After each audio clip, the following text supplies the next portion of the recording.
Welcome, everyone. This is ISKCON of Silicon Valley, and we're very happy that you've come here today.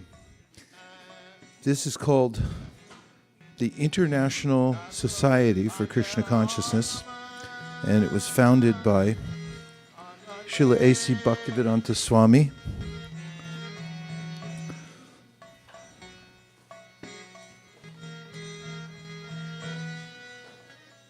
There's a recording playing in the background.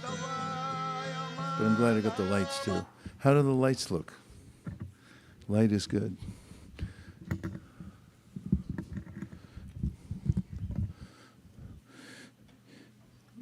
He, A.C. Bhaktivedanta Swami, who you see seated upon this ceremonial seat, which is called a Vyasasana.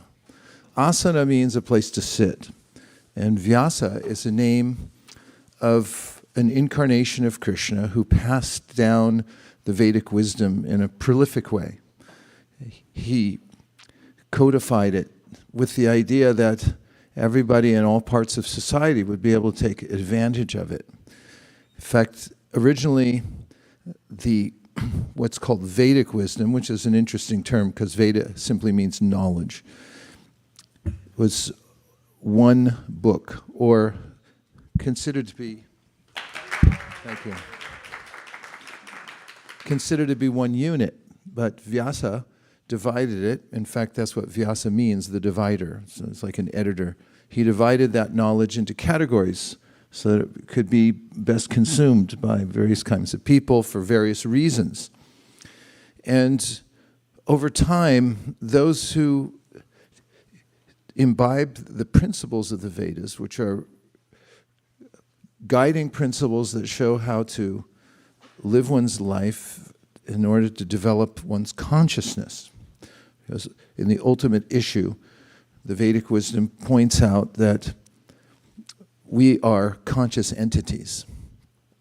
And there are codes of conduct that, upon following, help us to come to higher levels of consciousness.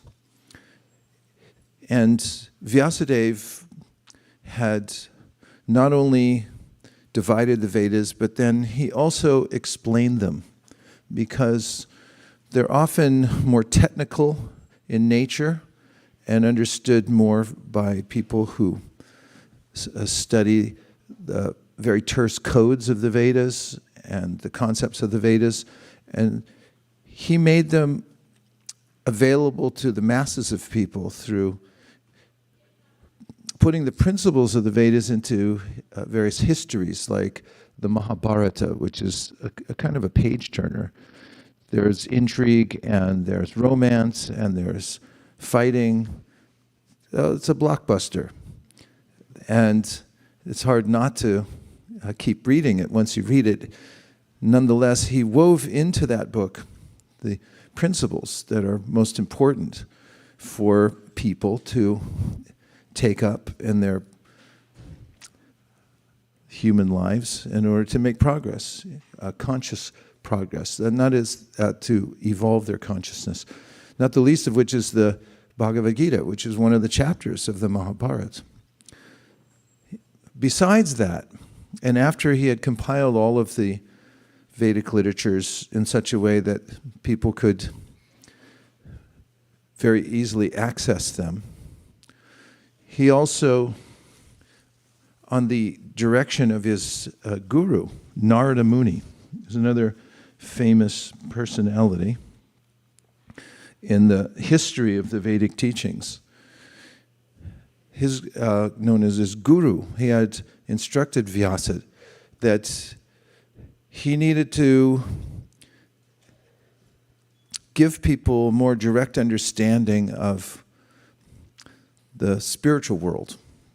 Like, tell what it's like, because he mentioned, did Narada, that unless people have an ultimate reality to fix their minds upon, then we'll naturally be enamored of the world around us. because that seems perfectly reasonable. If there's not something else to transfer to that seems better or that is convincingly more real, then we'll just take what's here, because this seems real too. When I woke up this morning, I didn't wonder if I existed or not, or whether the world was real. I intuited that it is. And the Vedas say that too. It is real, but it's constantly changing, which is a little bit perplexing, to say the least. So after that conversation, Narada to Vyasadev, Vyasadev took up a very deep practice of meditation. He lived in a place called Shamyaprasa. It's a cottage.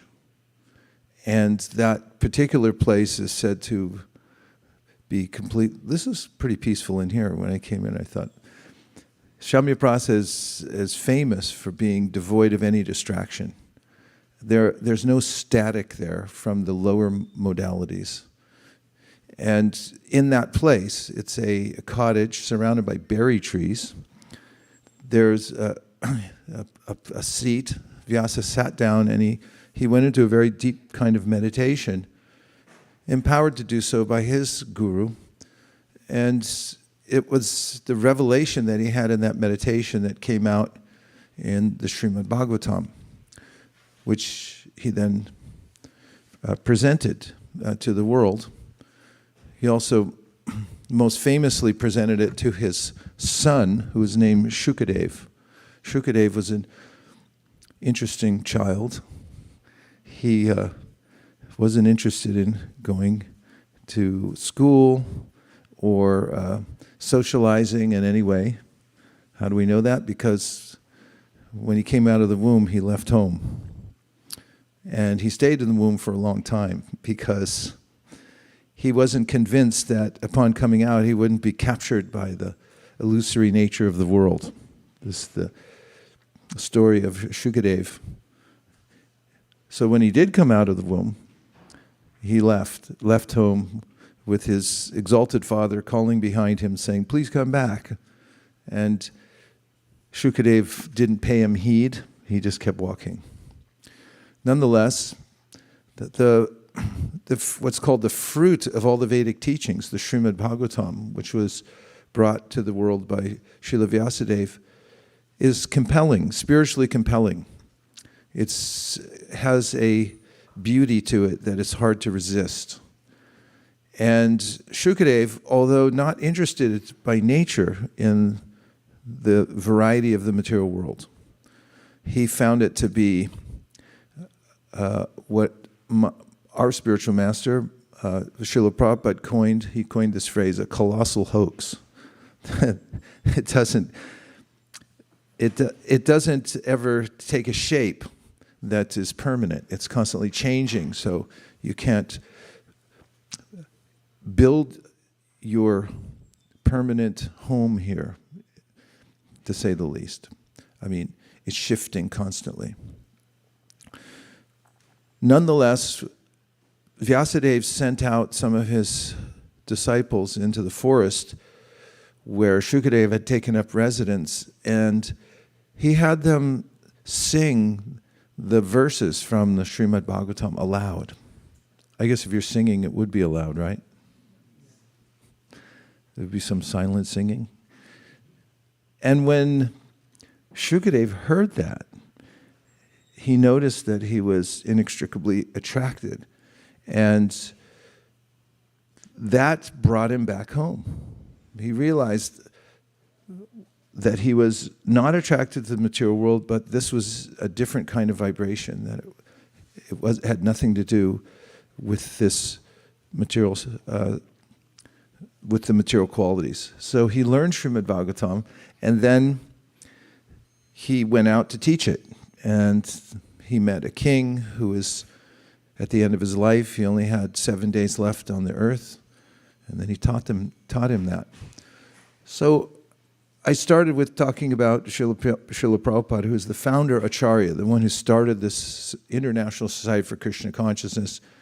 he sits on this seat because he represents the teachings of Vyasa. And this is the prerogative of one who would take up the position of a spiritual leader. It's to represent, just the way a viceroy represents a king. He goes to another nation on behalf of the king and then says what the king was going to say anyway, or in more modern terms, a representative of the Sony. Are they still around? No one knows? They don't have a place here in Silicon Valley. If somebody represents Google, they're still going, right? I hope. Then if that person's representing the company, then everyone would give that representative the respect that they would for the CEO of the company. That person represents that. So that's what the seat represents. One who sits on the seat is known as the representative of Vyasadev. And Vyasadev, again, is the literary incarnation of God. And the idea here is that although we have limited senses and we can't, with our limited senses, understand the infinite, if the infinite wants to reveal himself to us, although we're infinitesimal, then that's his prerogative. And if you say, well, he can't do that, then he's not God. So we say there is an absolute and all-powerful, omniscient person who, if he decides to reveal himself, he very well can. And how does he do it? Through inculcation of the teachings of the Vedas, for instance, the Bhagavad Gita, as I already mentioned, the Srimad Bhagavatam, and there are several others that are condensed versions of the entire Veda itself. So that's what our society is based on. It's based on these ancient teachings and the idea that God has reached out in the form of these teachings that have also been committed to writing. So writing is the abstraction of speech, and it can be passed on to other people and studied. And then, of course, there's the routinization of these teachings into one's life, and I'll talk about that in just a minute. So the International Society for Krishna Consciousness was started in a simple way because ultimately, although there are several books I mentioned, the principle of Bhakti Yoga, which is the practice that we take up when we join the International Society for Krishna Consciousness. Actually, there's no real joining except for in spirit. There's no membership card. It's based on a way of adjusting our lifestyle slightly so that we can develop new routines and new habits. One of the ways that the most recent incarnation of Krishna, who taught Bhakti Yoga, whose name is Sri Chaitanya Mahaprabhu, sometimes we say Lord Chaitanya, taught was a simple method that is also mentioned as a prescribed way in which to elevate one's consciousness, especially in the current age that we live in. And that is by the repetition of the names of the Supreme. So there are unlimited names of God because God has unlimited qualities, and the names generally are describing the qualities of the Supreme. So one of the names that Chaitanya Mahaprabhu was particularly fond of was Krishna, because Krishna means the one who has all qualities that are attractive to all of us at all times and to all living entities. He's the reservoir of all beauty, all knowledge, all compassion, wisdom, strength, renunciation, all of these together in one person, the source of all the things that we see that are beautiful in this world. Therefore, he said Krishna is a perfect name for the Supreme. And then there are a couple other names that were particularly propagated by Chaitanya Mahaprabhu, or Lord Chaitanya. Another one is the name that precedes the name Krishna, because God has both feminine and masculine aspects. And that feminine aspect is represented by the word Hare, if you would like to say. Hare. And actually personified, the word Hare is Srimati Radharani, or the female counterpart of the supreme masculine figure, Krishna. And then Rama, you could say that too. Rama is a name that means that the Supreme is the source of all happiness. All the kinds of happiness that we're looking for come from Rama. Shri Rama Rama Ramiti. And therefore, there are people who are able to forego various enticements of this world for the sake of Rama, because they have tasted a higher pleasure. And that pleasure that they're tasting is also embodied in the syllables Rama. So when you say Rama, you'll actually taste that spiritual pleasure.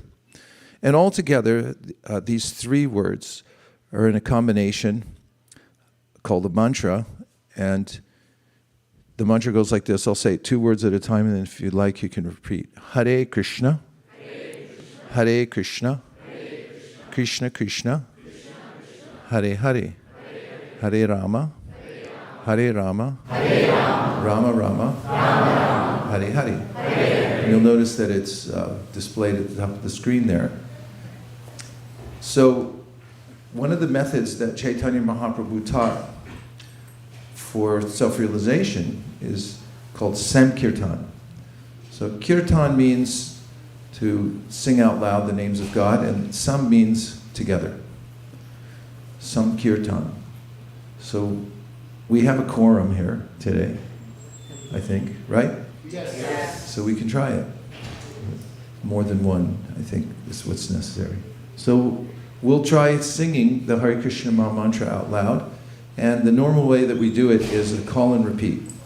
So I'll start, I volunteer, to sing the mantra. And we'll start just by clapping hands and going slowly. And just listen to the sound vibration itself. Try to feel it.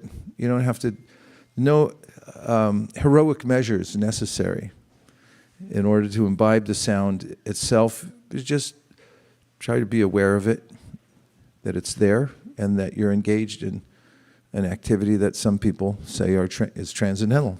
And see if you can resonate with that sound vibration. And as we go along, I'll point to several of you, and then you could lead the chanting. And then just be aware that in order to do that, you have to have a microphone in your hand, and it has to be turned on, those 2 requirements. So be aware of who I'm pointing to, and then you can we can pass the microphones around, and perhaps you can pass it. When you do pass it, you can make sure it's on so the person doesn't have to recheck it. Does that sound reasonable? Okay. And then as we go along a little further, we'll add in a little bit of some percussion, a little rhythm, some drum, maybe these hand cymbals. And then we'll go to the melody. We'll bring in the harmonium and see what happens. We'll just try it. Okay? Yes. Now, some of you were here last week, and we had a little preamble, some mantras we chant first, which is a good practice, because when you're chanting mantra and you acknowledge that it's been given to you through a channel, and it clears the way for you to chant the mantra with gratitude. So we start with these mantras, which we'll say in unison. There's actually 2 mantras here, and there's one on the next page, and we'll say them in unison. And then we'll go to the call and response type of method for the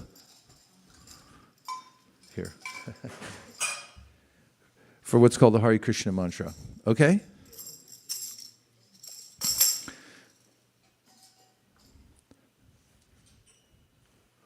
Nama Om Vishnu Padaya Krishna Preshtaya Bhutale Srimate Bhakti Vedanta Swami Iti Namine. So that's naming the founder Acharya, Srila Prabhupada. Saying his name and saying that he's taken shelter of this process at the feet of Vishnu. It's another name for Krishna. The next mantra goes like this. Namaste Saraswate Deve Gauravani Pracharine Nirvishesha Shunyavadi Paschatya Deshatarine. So everyone knows Namaste, right? Try Namaste, Namaste. So there it is. Namaste means you're offering respect to somebody. And so this mantra is offering respect to the one who is a disciple or a follower of Saraswati. So Saraswati is the name of our founder acharyas, my spiritual master's spiritual master. So there's this disciplic line that goes back all the way to the beginning that you can trace out. So Srila Prabhupada, as we call him, had a spiritual master, and here his name is mentioned here, Saraswati Devi. Now, the rest of the mantra explains what his mission, Srila Prabhupada's mission was. So Gaura refers to Lord Chaitanya. It's another name for Lord Chaitanya, whom I mentioned was the most recent avatar of Krishna, came 500 years ago to teach what's called the Yuga Dharma, or the special process that's meant for this age for self-realization. And Vani means to speak. It means the words. He came to give the teachings, or the Gauravani Pracharine really means to speak. And Vani means he's representing the words that Lord Chaitanya spoke. So in essence, he's teaching what Lord Chaitanya taught. And so what is the essence of that? Nirvishesha means this very specific thing.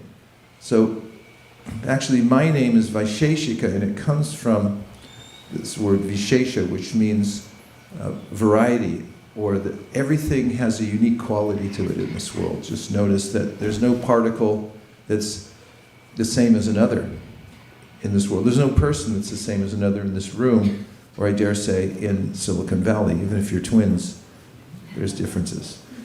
And that goes on infinitely. There's infinite variety in this world. Well, some people don't like that idea because the variety becomes bewildering.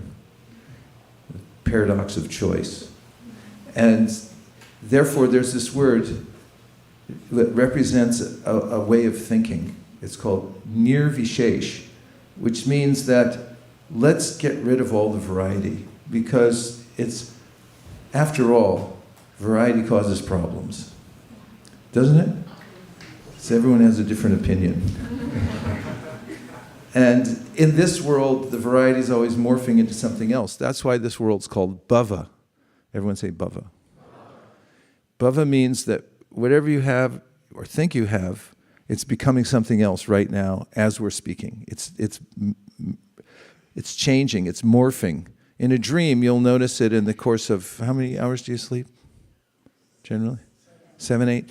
In the course of 7, 8 hours, you'll notice that, you're with a very friendly person who maybe turns into a rabbit, and the rabbit goes down a hole, and then the hole turns into a universe, and all these things happen all in the course of 7 hours. Well, all these things are also happening in our lives.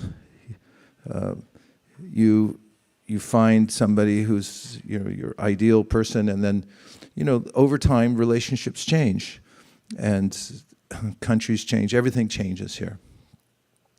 So nirvishesh means that let's make it no variety, and in fact, let's make it nothingness. This is the idea behind these two words, nirvishesh shunyavadi, which means that let's clear everything, or nirvishesh shunyavadi paschatya. He means he's bringing the teachings that are pulling people away from this, what's called a kind of a suicidal course of giving up your individuality and negating all variety, and the idea of self-realization as nothingness or completely free from variety. So he's basically saving the world from that. And specifically, Paschatya, he's doing it, Paschatya Desh means he's doing it in the Haight-Ashbury or in New York City. He's not staying in India or going to places that the culture's already there. It says Paschatya Deshatarne, he's come great lengths, gone to great lengths to go to places where people really don't know about the philosophy of Krishna consciousness, and they're more inclined towards processes of self-realization that lead to nothingness, because that's a pervasive teaching. And so he's helping the world in that way. That's what these mantras mean. Okay, the next mantra we'll chant together. Jaya Shri Krishna Chaitanya. Does that sound familiar? So the first name, Sri Krishna Chaitanya, is the most recent incarnation of Krishna. It came 500 years ago.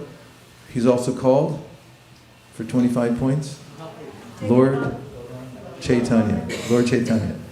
There's a book called The Teachings of Lord Chaitanya. It's like a PhD thesis on Chaitanya Mahaprabhu. If you'd like to read it, see me afterwards, we'll get you a copy. I'll get you a copy. And so Sri Krishna Chaitanya means that this is Krishna, and you'll see his form there. He's the one in the front. It's kind of golden colored. That's a Krishna who's incarnated as a devotee to show by example how to practice Krishna consciousness. And then the next one, Prabhu Nityananda. You can say. So Nityananda is on the left-hand side, or on our left. He's wearing blue. And he's the first expansion of Chaitanya Mahaprabhu, who gives us entry into the practice of bhakti. He's the paradigmatic figure of what's called the guru, or the one who teaches us how to follow Chaitanya. And then Sri Advaita. Sri Advaita is the one who looks over the world and helps to maintain it. Gadadhara. Gadadhara is the manifestation of Srimati Radharani that I mentioned. I hope this isn't getting too complicated. In the word Hare earlier. Remember I said there's a female and a male, they go together. And Srivas is next, and that represents the individual devotees who are pure at heart and they're worshiping Lord Chaitanya. So that's 5, right? Yes. So those 5 together, and I know I'm really going out on a limb here, but they're all together. They represent the variety in the absolute truth. Because everything comes from one source. That source has variety within it. It's represented in this mantra and in these personalities who are all present before us on the screen. The last one is Adi, means etc. and so on. And Gaura Bhaktavrinda means all the devotees who have joined and are following Sri Chaitanya Mahaprabhu. So let's say it one more time together. Jai Shri Krishna Chaitanya Prabhu Nityananda Shri Advaita Gadadhara Shivasari Gaur Bhaktavrinda.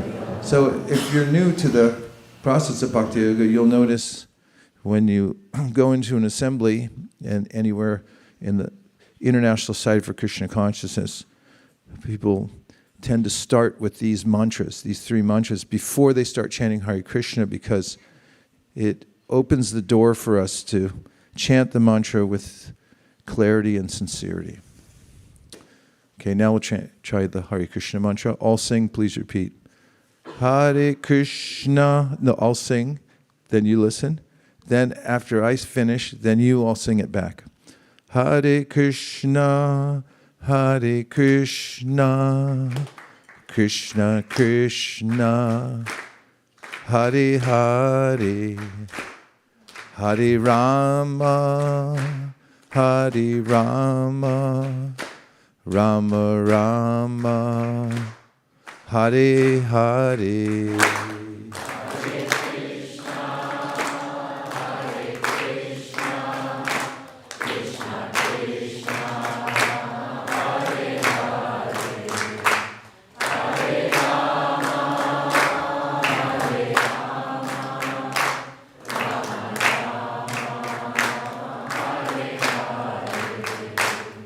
Hare Krishna, Hare Krishna, Krishna Krishna, Hare Hare, Hare Rama, Hare Rama, Rama Rama, Hare Hare.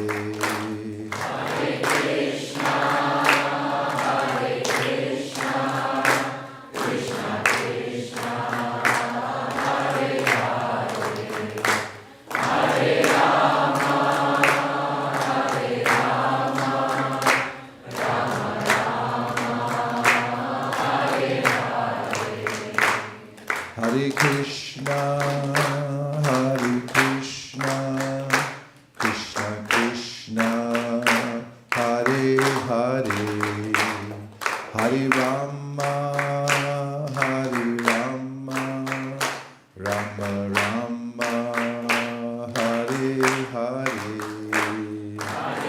Krishna, Hare Krishna, Krishna Krishna. Dr. Aiden. Hare Rama, Hare Rama, Rama Rama, Hare Hare. Hare Krishna, Hare Krishna, Krishna Krishna, Hare Hare. Hare Rama, Hare Rama, Rama Rama,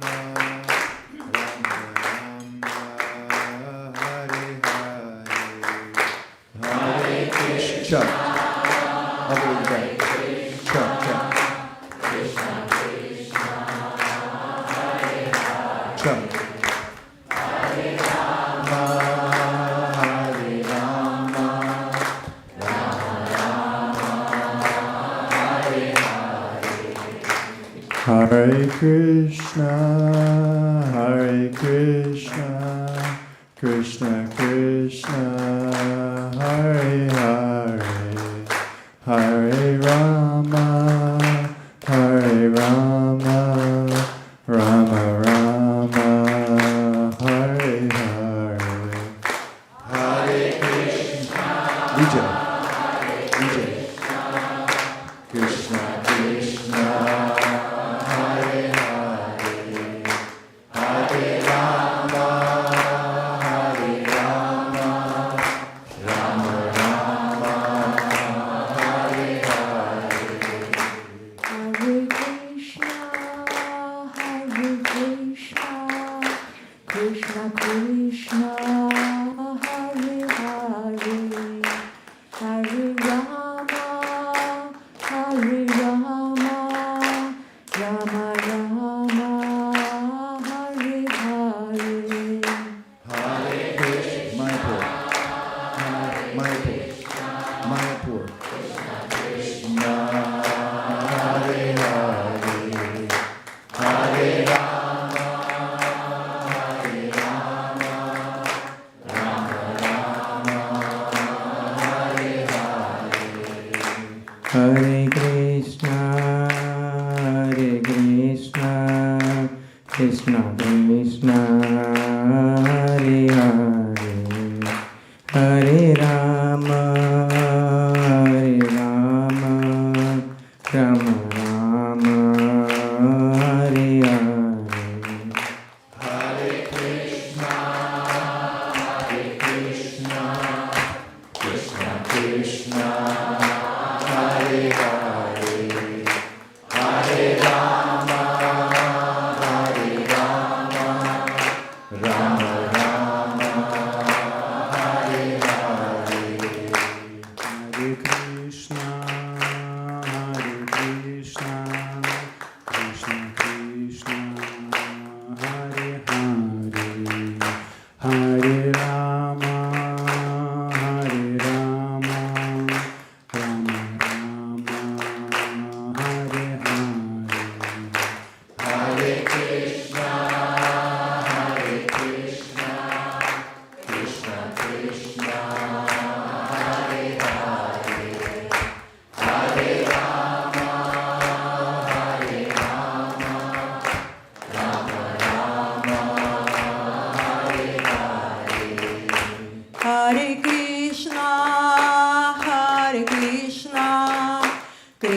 Hare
Very well done.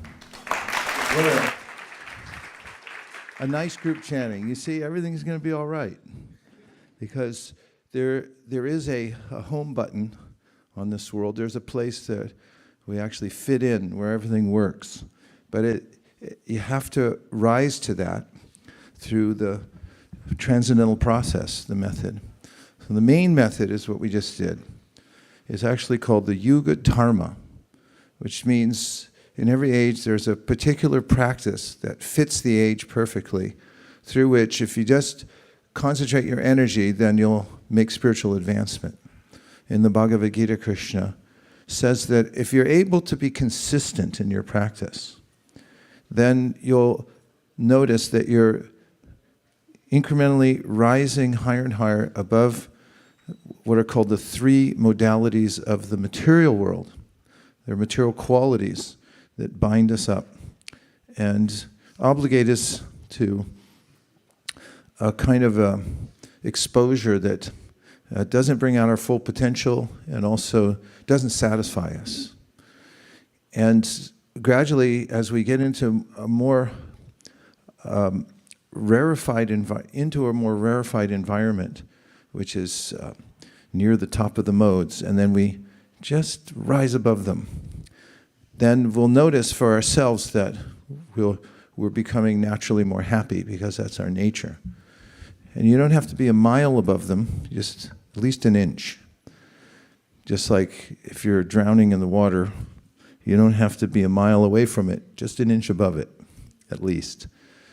So this can be done through the transcendental process, and this is the chanting of Hare Krishna.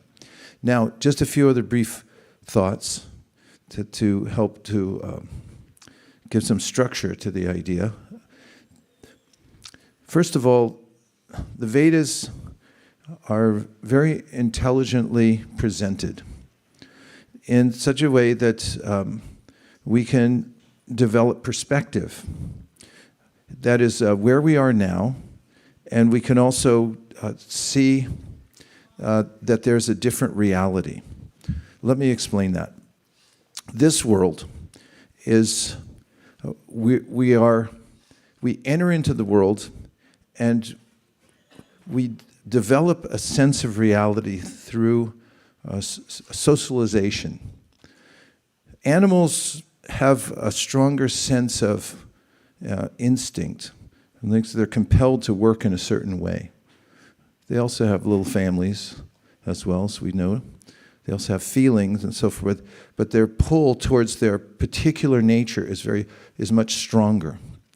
The human body, or I could say apparatus, is really freer. It's more malleable. It can be adjusted more. So we're open to the world, and we're open to change.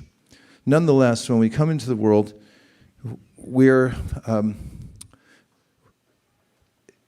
introduced to an institution, the family. It starts off family, and we learn our role in the family.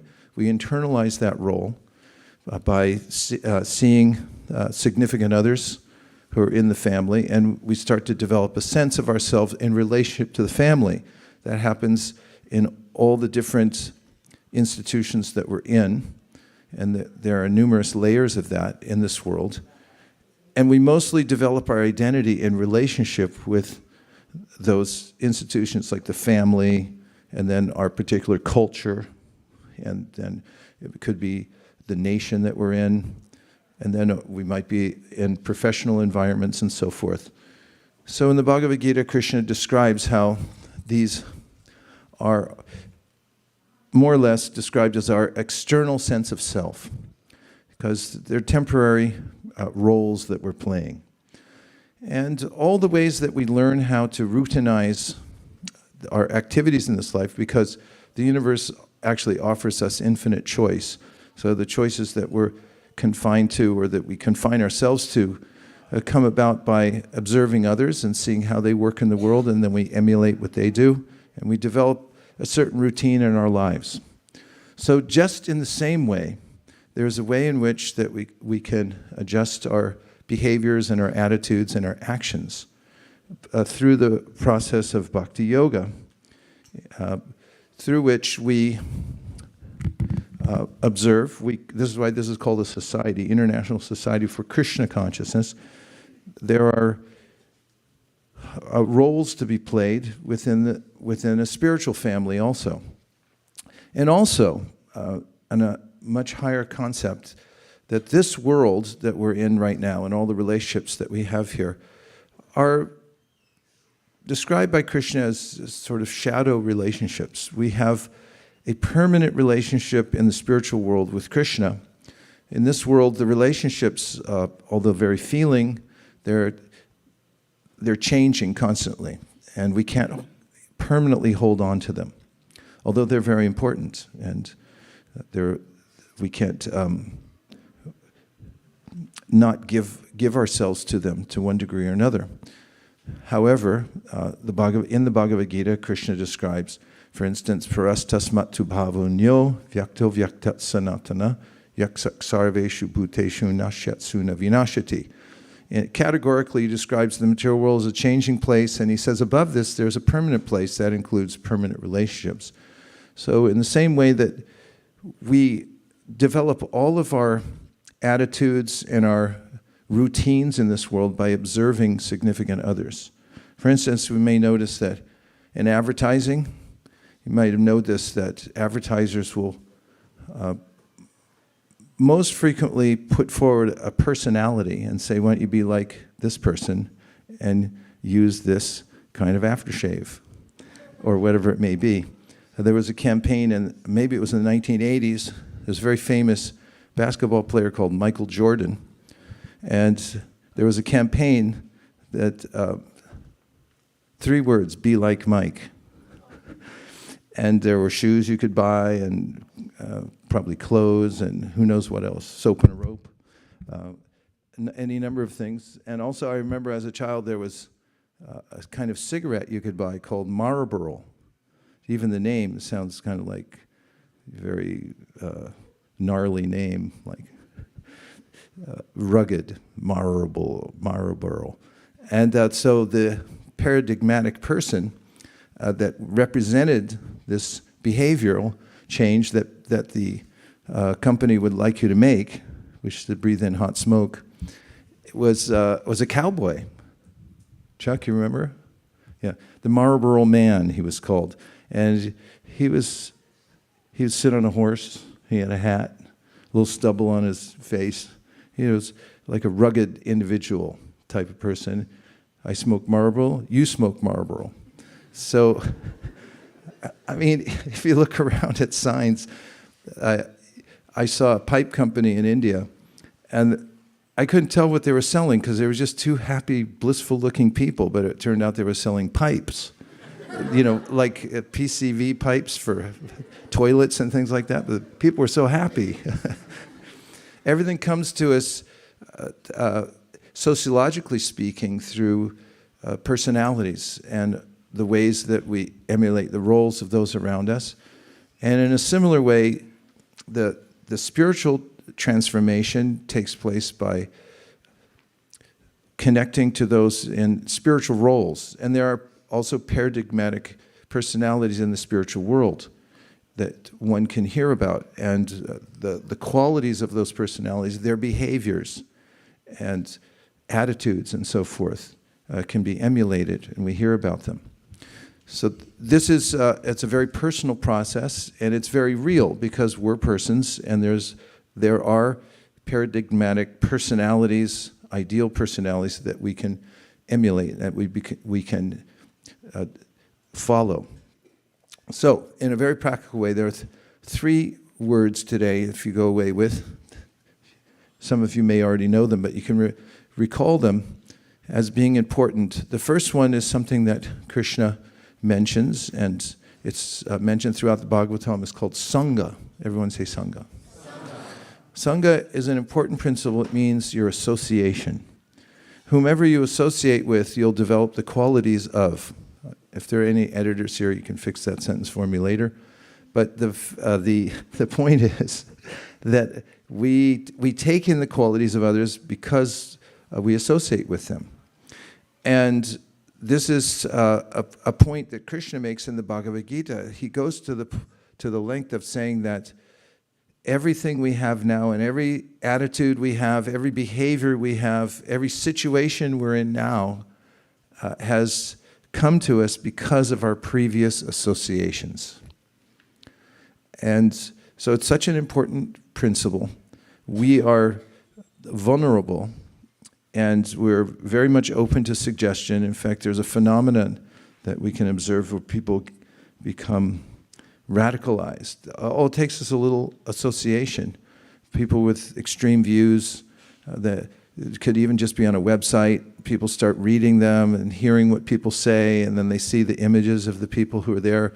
And all of a sudden, personality shifts, becomes something else. So we can note this to our benefit, that if we want to make advancement, says the Bhagavad Gita, Krishna in the Bhagavad Gita, and Sri Chaitanya Mahaprabhu emphasize this, is connect yourself to good association. So that's one of the other purposes of having an international society for Krishna consciousness.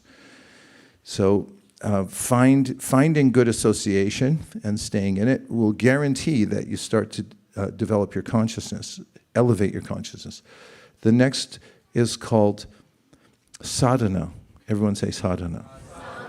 Sadhana is a word that means that you have a particular practice that's taking you to a particular goal. So if you want to reach a particular goal, you have to have a practice to reach it. And that's one of the exciting aspects of being a human, is that you can actually decide on your course. As I mentioned earlier, animals, although they can be trained to some degree, they don't generally decide themselves that I'm going to go this direction. But we can, and we can take up a particular practice. So there is a practice through which one develops higher consciousness or Krishna consciousness, a set of practices that one can follow to become benefited in Krishna consciousness. That's called sadhana. And the third is called seva, all three S's. Seva means service. So there's a way in which we work in the world. We all have to work to one degree or another. But seva is different. It means you're not working for some monetary reward or even for name and fame, but you're working to please the Supreme. And this is a principle that comes up in the Bhagavad Gita, where Krishna says that this is the foundational aspect of human life. That along with human life comes this opportunity to do this kind of service for the Supreme. He calls it yajna, or sometimes it's translated as sacrifice, but I don't think people like that word that much. So this idea of selfless service means that you can use it, you can start off, for instance, in your work, because everyone has to work, right? So you can dedicate some of your working energy to the Supreme. Give some of the fruit away, Krishna says. Don't keep it all, try to protect it. You can't do that anyway. Someone's going to take it. So automatically give some of that away to Krishna and dedicate it. You can start in that way. This is a kind of way of doing service. And there's other services that you can do. Like today here in the temple, there was this cleanup. Because we're a community temple, there's always cooking going on, and the managers of the kitchen said, well, looks like it's time to clean up. Really a deep clean, not just sweeping up at the end of the day. So many people drove in here and they washed pots, they scrubbed floors and walls and ceilings, and I saw those buckets and everything that could be cleaned, and that's a kind of seva. And there are many different kinds of seva, but these are the three foundational principles that can help anyone from any position take up a spiritual practice at home or wherever you may be, and you'll definitely make advancement. Those three again, and then I'll just take a few reflections and some questions, which I'll answer in 59 seconds or less. And that is the first one. Sangha, your association will determine the qualities you develop. Next one.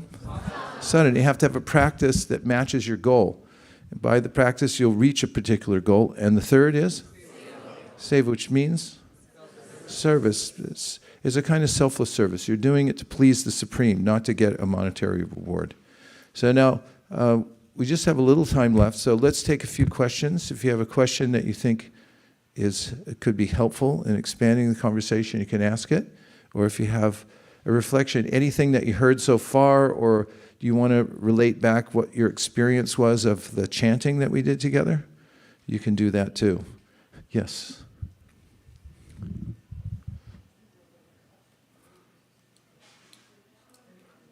Tech support. Hare Krishna. Hare Krishna, Guru Maharaj. I have a question regarding that influence, as you mentioned, that if you associate with some in the Sangha, maybe not Sadhu Sangha, and those like imprints, they go so deeply, how to rectify it, how to get rid of them if it's not something desirable, and especially if it was already there and it just like have natural inclination toward this. Right, so we already have impressions in our minds and hearts, and then how do we purify those over time? You need a solvent. When you spill something on your beautiful white couch, I hope that doesn't shock anybody's nerves. Beautiful new white couch, and you spill, what's the worst? Pomegranate juice. What do you need now? You need a solvent. There are solvents that will unlock the molecules magically. You can look them up online or ask Siri, what gets out pomegranate juice from my white couch? And Siri will say, you need, soda water and vinegar. I don't know. That's not it, so don't try it. But something's there. So similarly, there are colors locked in to us, and there's a solvent. The solvent is this mantra. So the Cheto Darpana Marjana means that it's the universal solvent. You can use it everywhere, and it'll clean out those hard-to-get places deep within your heart. Okay, yes. That was 1 minute. Hare Krishna Maharaj. So you were talking about when you were saying association, you also told a story of someone getting radicalized by reading online stories and looking at the pictures. My understanding about Sangha was like living among the people, and that's how I thought association was. But now you are saying that even without people, you could be influenced by something, right? Now this makes kind of more powerful or more subtle.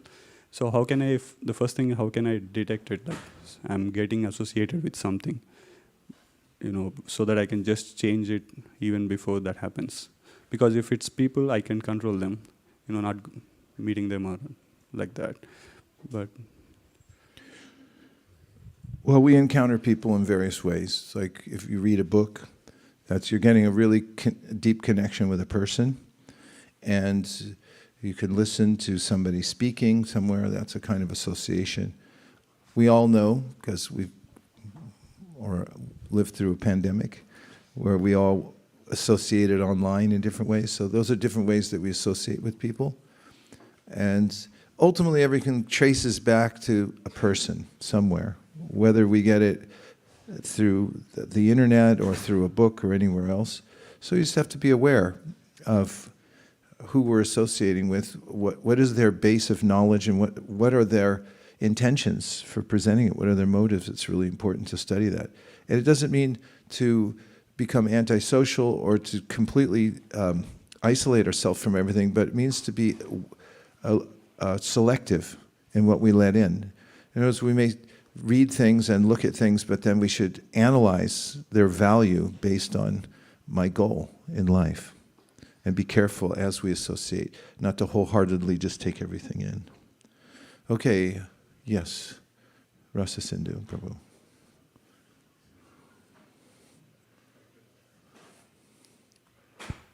Hare Krishna, Guru Maharaj. Thank you for your class today.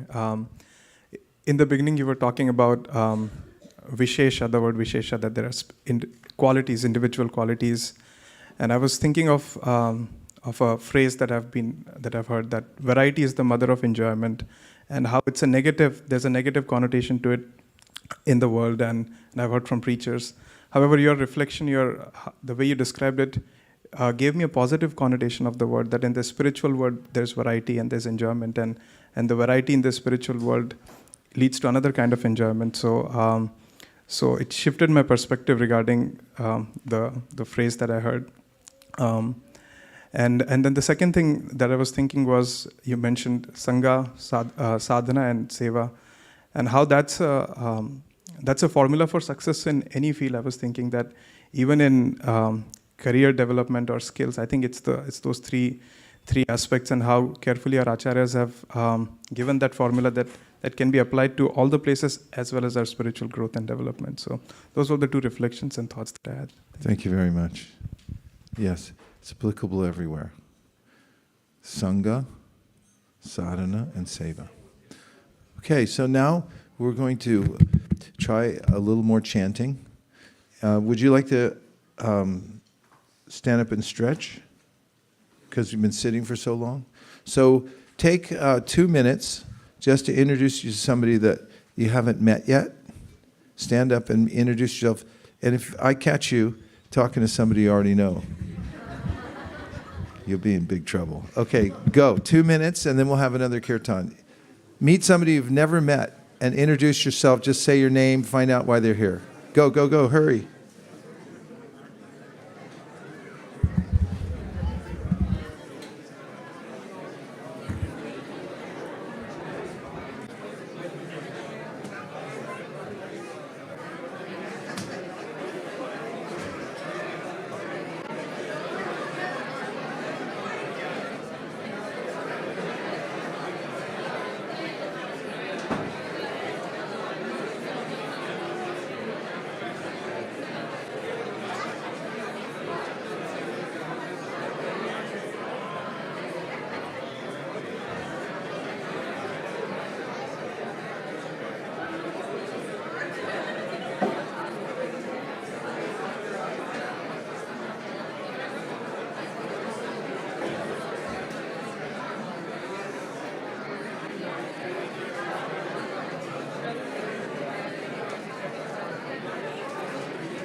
Hare Krishna, Krishna Krishna, Hare Hare, Hare Rama,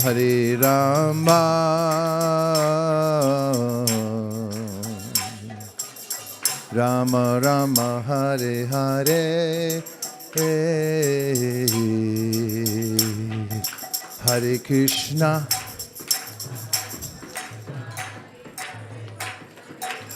Hare Rama,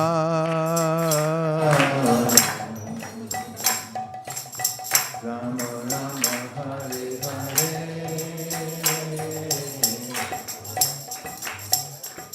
Hare Krishna,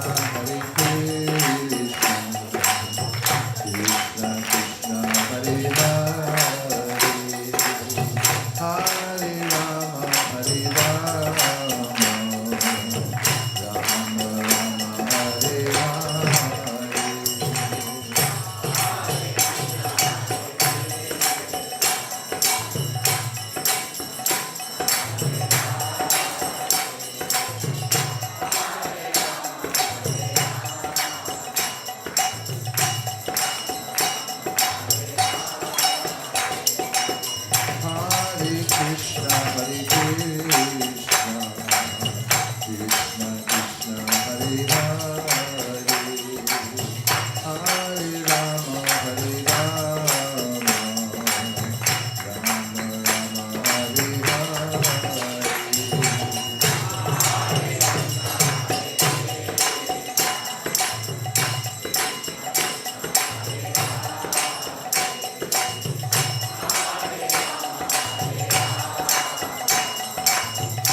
Krishna, Krishna Krishna, Hare Hare, Hare Rama, Hare Rama, Rama Rama, Hare Hare.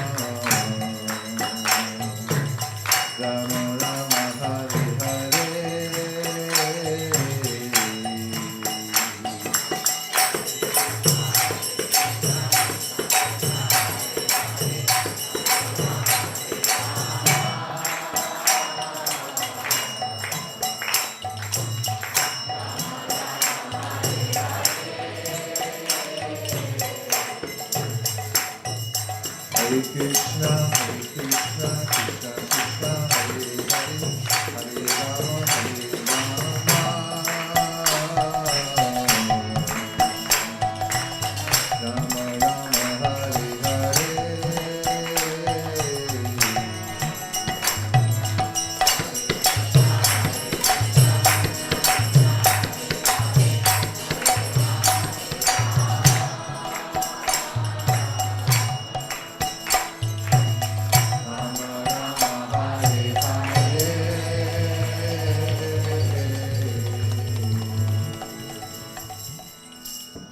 So that was probably no fun meeting people, right?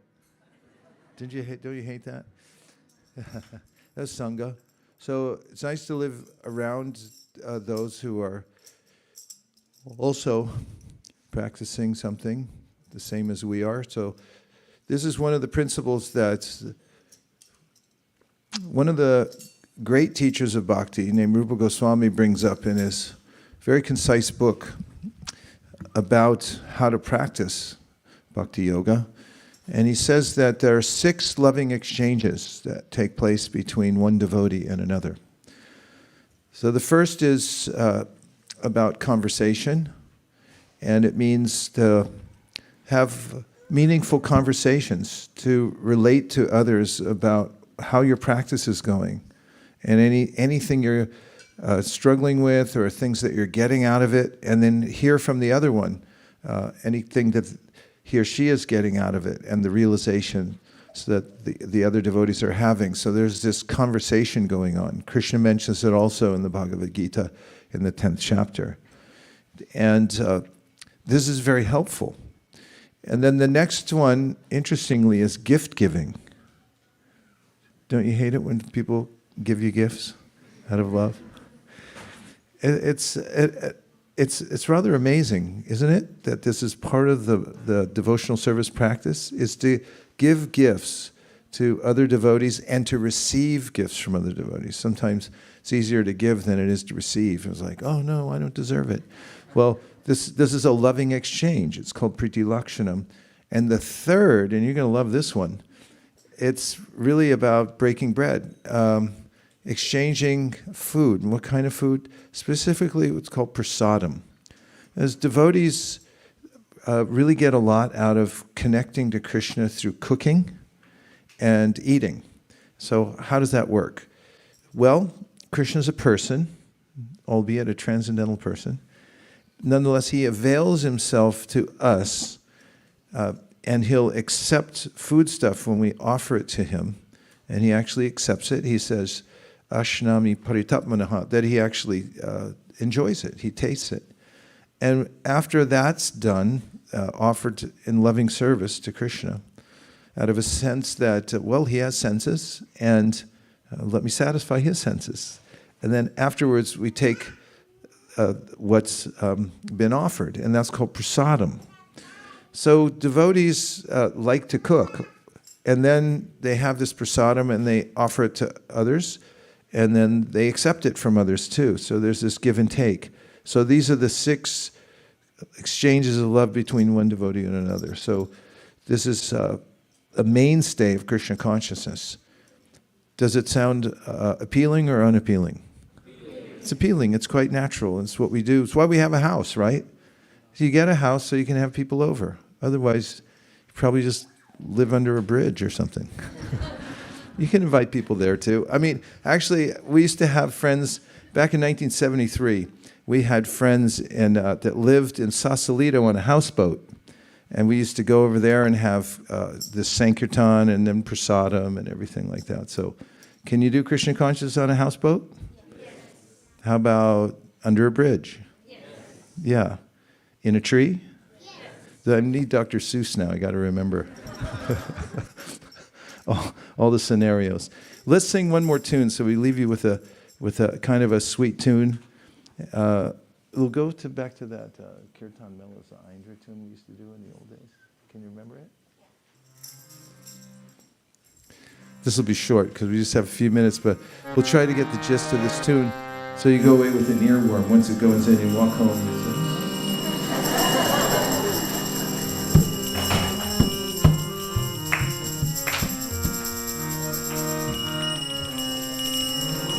Hare Krishna, Hare Krishna, Krishna Krishna, Hare Hare, Hare Rama, Rama Rama,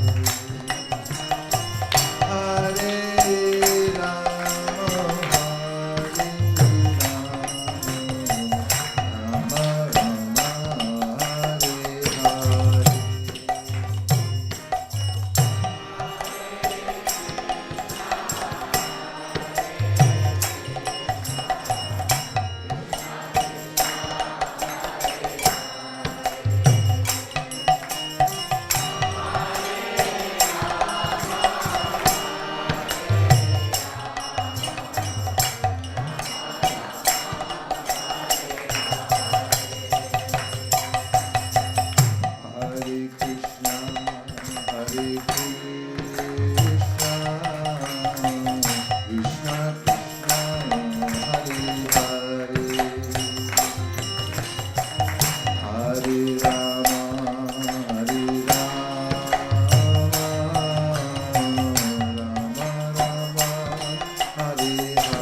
now, if you go in the office tomorrow, be walking down the hallway, Hare Krishna, Hare Krishna.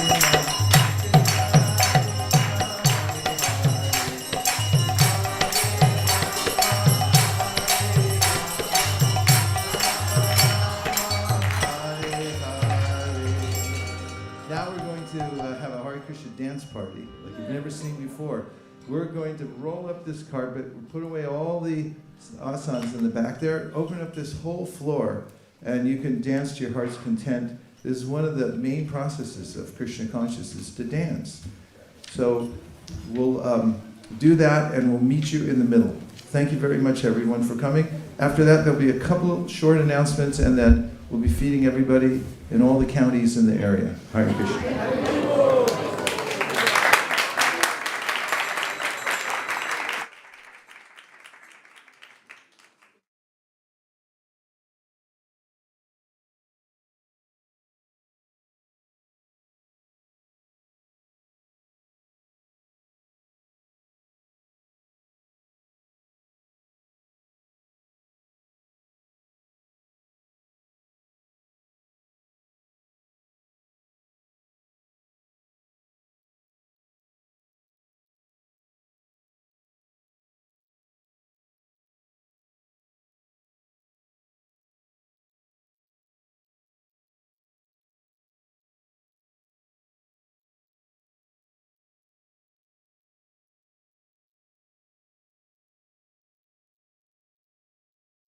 Vishnu Padaya, Krishna Preshtaya Bhutale,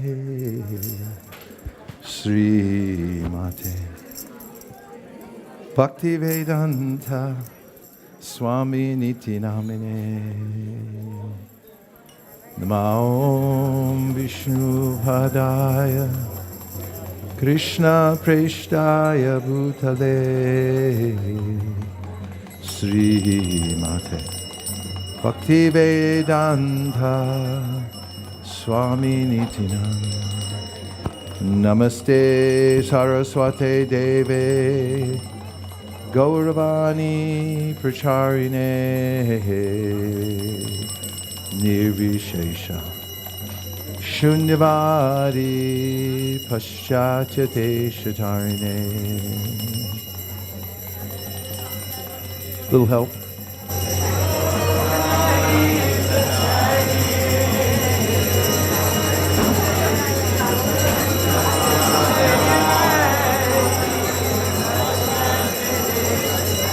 Jai Shri Krishna Chaitanya Prabhu Nityananda Shri Advaita Gadadhara Shri Vyasadev Gaura Bhaktivinoda.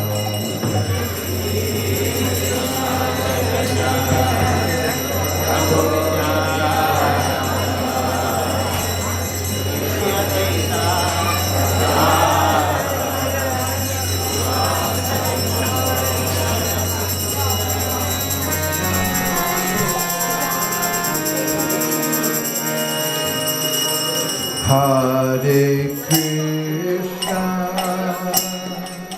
Hare Krishna,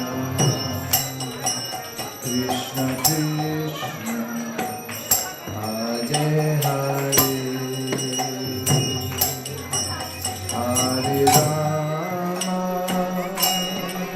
Hare Rama, Rama Rama. Hare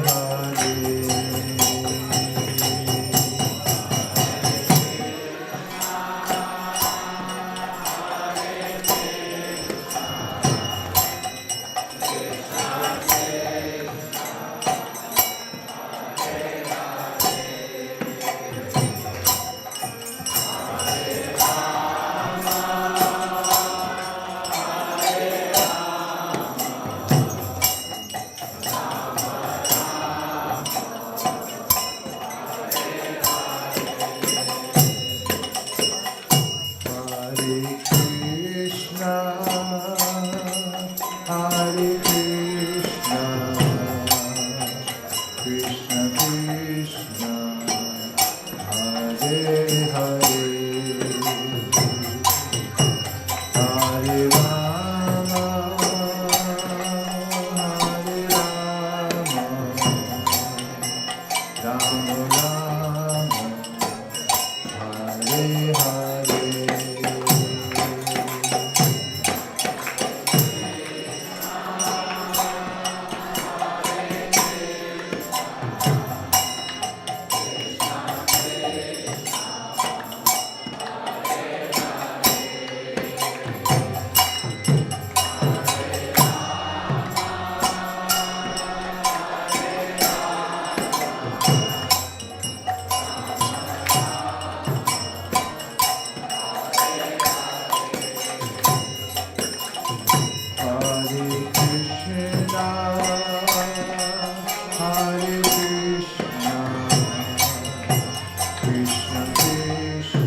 Krishna, Krishna Krishna, Hare Hare, Hare Rama, Hare Rama, Rama Rama, Hare Hare.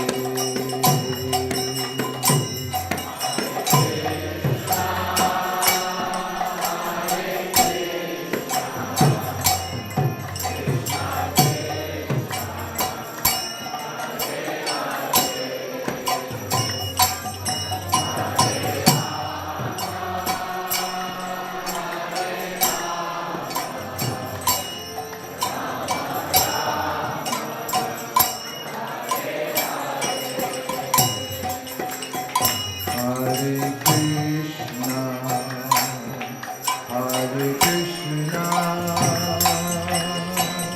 Krishna Krishna, Hare Hare, Hare Rama, Hare Rama, Rama Rama, Hare Hare.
Krishna Krishna, Hare Hare, Hare Rama, Hare Rama, Rama Rama, Hare Hare.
Hare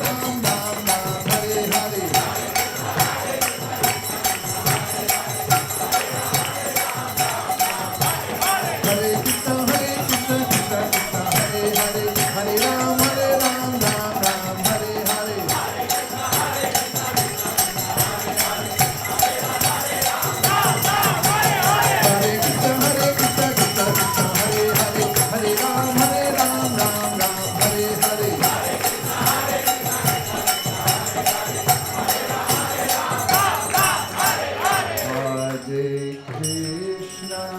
Everyone please. Hare Krishna. Krishna Krishna. Hare Hare.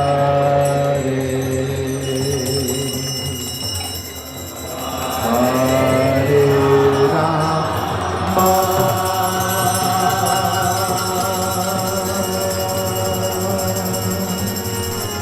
Hare Rama,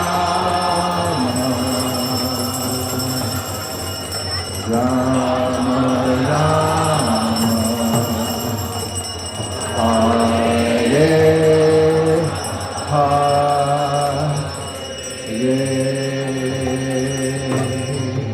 Gaur Premanande. Jayom Vishnuhan Paramahamsa Privrajikacharya Shri Srimad Abhay Charana Ravinda Bhaktivedanta Swami Maharaj Srila Prabhupada Ki Jai. Jayom Vishnupad Paramahamsa Privrajikacharya Shri Srimad Srila Bhakti Siddhanta Saraswati Goswami Maharaj Ki Jai. Ananta Gaudiya Vaishnava Ki Jai. Namacharya Shri Haridas Thakur Ki Jai. Friends of the whole Shri Krishna Chaitanya Prabhu Nityananda Shri Advaita Gadadhara Shri Vaisesika Gaura Bhaktivinoda Ki Jai. Sri Sri Radha Krishna Gopinath Shamakund Radhakund Giri Govardhan Ki Jai. Sri Vrindavan Dham Ki Jai. Sri Mayapur Navdeep Dham Ki Jai. Sri Jagannath Puri Dham Ki Jai. Tulsi Devi Bhakti Devi Ki Jai. Samveta Bhaktivinoda Ki Jai. All glories to the assembled devotees. All glories to the assembled devotees. All glories to the assembled devotees.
Hare Krishna, welcome to ISKCON of Silicon Valley.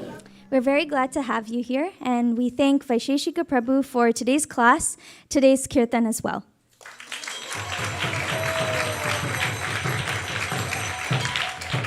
And Madhuri Saki for the beautiful Nrsingadev prayers. Do we have any newcomers here to ISV for the first time? Just a show of hands. Oh, welcome. Welcome to ISV. Myself or Hansapriya Mataji here would be glad to answer any questions to make you feel more comfortable. But thank you for coming, and we hope to see you here again next time. We also would like to thank our online broadcast team here, led by Prabhu, and also for all the online audience who participated in our program today. Haribol.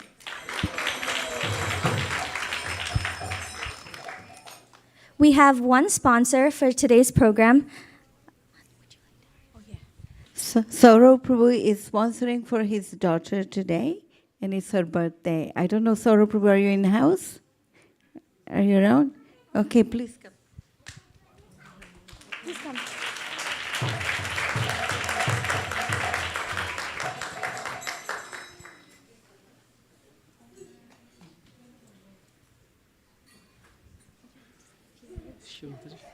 Hare Krishna, dear devotees. Just seeking blessings for my daughter. Hare Krishna.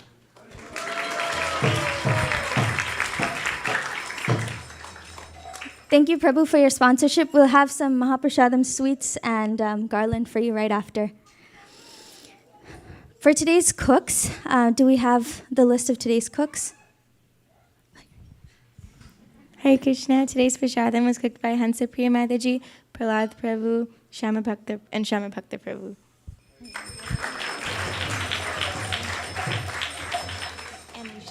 And Nisha.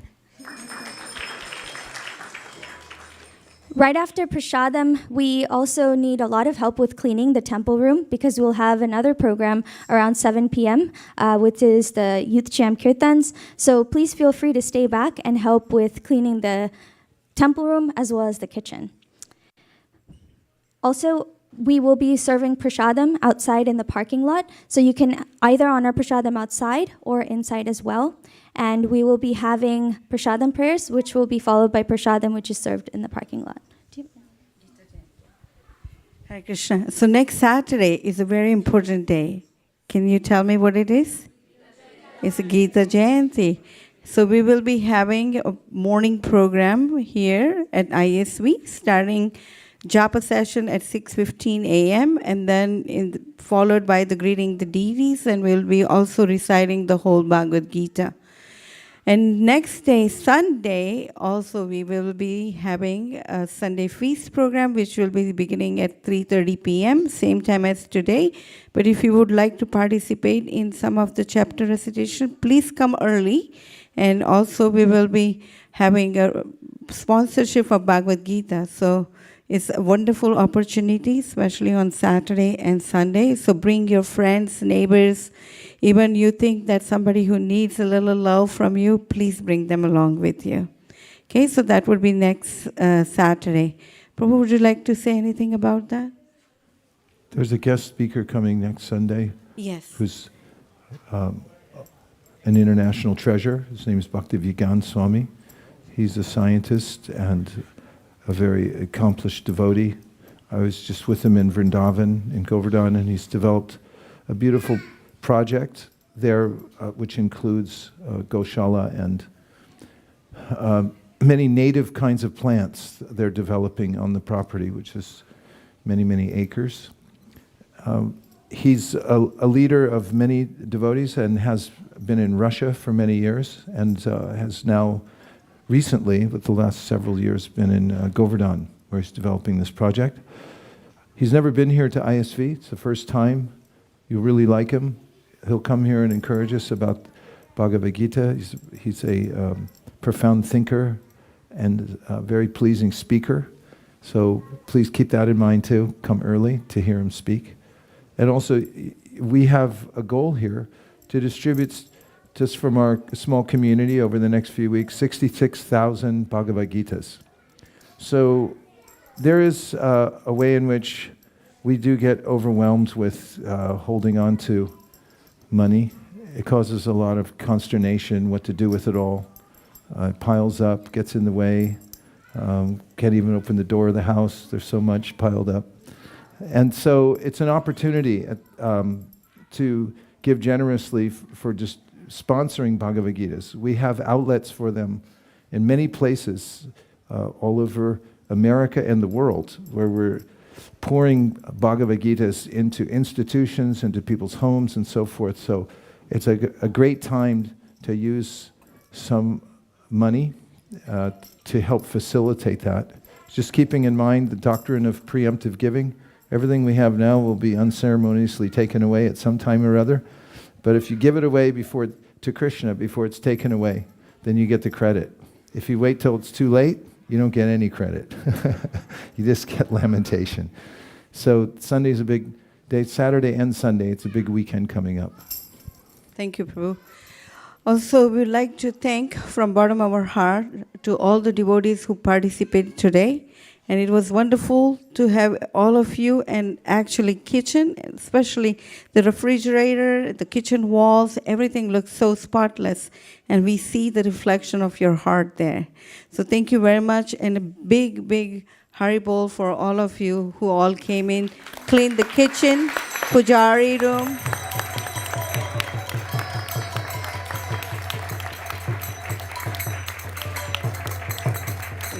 We got Pujari room also spotless. Thank you, Shamalangi Mataji, for leading. And she is like a, honey.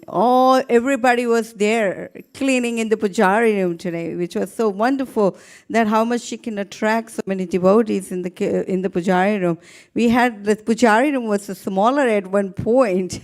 We had to get some few of the cleaners in the book room to get that room cleared out. So, and thank you very much for Malini to head up in the absence of Manjula Kanta to clean the book room as well. And Shama Bhakta and Ananda Vrindavan did amazing, dedicated service there. So we're very grateful to you. I'm just going to go to the last thing, and then I know I'm keeping you away from the prasadam. But I would like to welcome back, actually, Naveen Prabhu and Charu Mataji. We are so sorry, Naveen Prabhu, that you lost your father. We did dedicate the Narsingha Arti prayer here. Would you like to come and say something, Prabhu?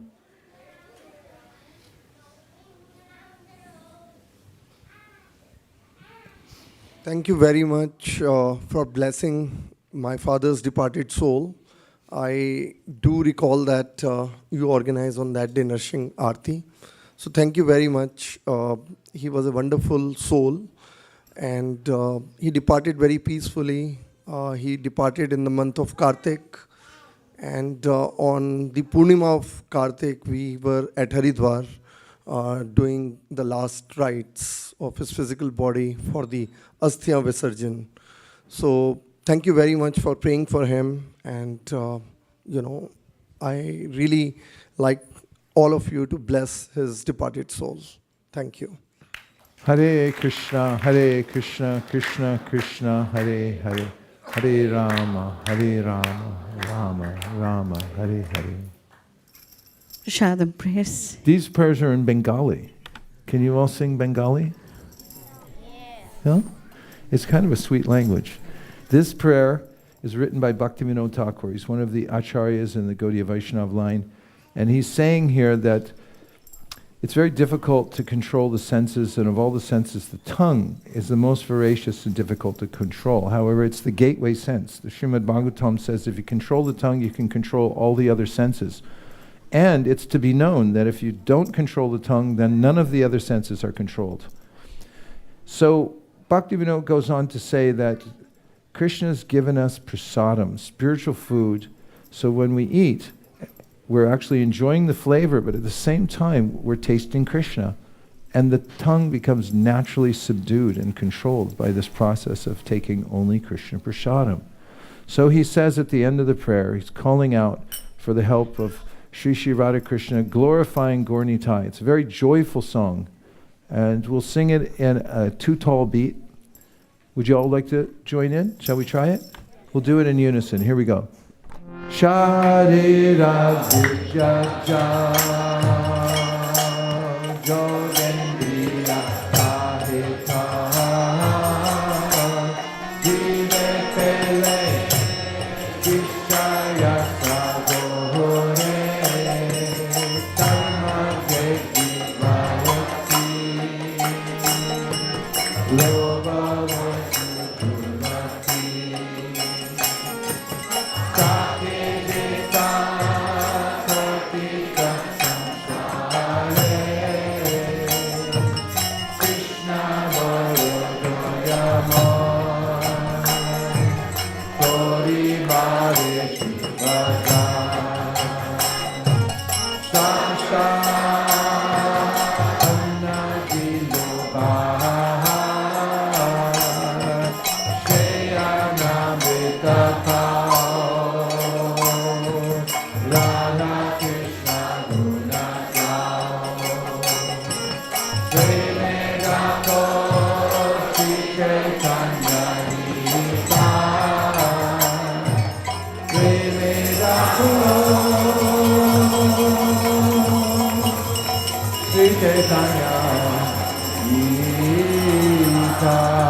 Nitai Gaur, Hari Bol, Hari Bol, Hari Bol, Nitai Gaur, Hari Bol.